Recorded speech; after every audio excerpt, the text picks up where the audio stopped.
अस्सलामुअलैकुम वरहमतुल्लाहि वबरकातुहू। जनाब भाई दोस्तों की फरमाइश एक बार फिर जनाब बच्चे वाली बकरी लियांदी ने और माशाल्लाह पठ भी चेक कर सकते कितनी खूबसूरत और माशाल्लाह क्वालिटी वाली चीज़ है। जिवें माशाल्लाह माँ का कलर है उस तरह ही माशाल्लाह जनाब पठ का माशाल्लाह उस तरह ही बिल्कुल सेम कलर है। तो खूबसूरत माशाल्लाह चीज़ ने और पठ भी देखते पे कितनी माशाल्लाह वड्डी पठ है, कम अज़ कम जी 15 तो 20 दिन की माशाल्लाह दे थले पठ है और माशाल्लाह ए प्लस क्वालिटी ने खूबसूरत चीज़ है। और रेट की गल की जाए बिल्कुल मुनासिब रेट ने और इंशाल्लाह फायदे का सौदा ने, इस तो फायदा चको। और जनाब पहले सूए चे ते कोई चौगी या छिग्गी ने विरा दो दांदी ने ते हाइट कादे ची माशाल्लाह खूबसूरत ही ने।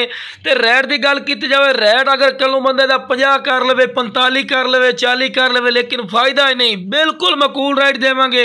और माशाल्लाह पठ दे माशाल्लाह कलर भी चेक करो कितने माशाल्लाह प्यारे कलर है और कन्ना दे लापर चेक करो विरा कितने लंबे कान हैं, खूबसूरत और माशाल्लाह क्वालिटी वाली चीज़ ने। टोर फिर के विरा विखा रहे हैं कि तुम्हें पता लगे कि सेहतमंद और माशाल्लाह एक्टिव है।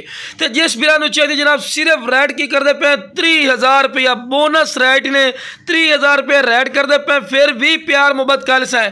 तो पहले सूरज ही माशाल्लाह कितना प्यारा हवाना दिता जनाब, तो खुद भी नजर आ रहा है, पठ दुध पी रही है। तो बिल्कुल मकूल रेट ने, इस तो फायदा चको। जेड़ा बिरा पहले कॉल कर सी इंशाल्लाह अल्लाह दे फजलो करम नाल ए पठ जनाब सैट पूरा उसे दो सी।